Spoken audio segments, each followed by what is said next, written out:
சொல்றா. டேய் வீட்டில் இருக்கேன், எங்கடா இருக்க? வீட்டில் தான்டா இருக்கேன். என்னடா?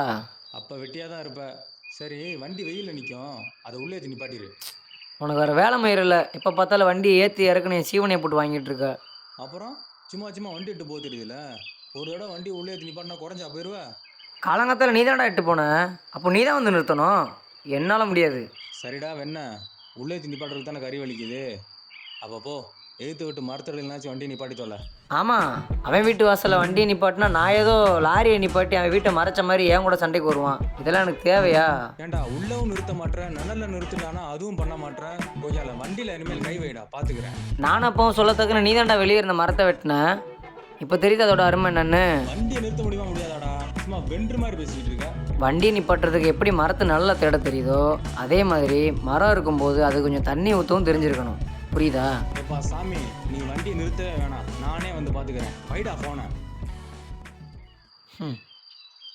மரம் பச்சையாக இருந்தாலும் உதவுது, பட்டையானாலும் உதவுது. அதை வெட்டிட்டு இப்போ நிழலை தேடி அலையிறது. இதெல்லாம் வெட்டுறதுக்கு முன்னாடி யோசிச்சிருக்கணும்.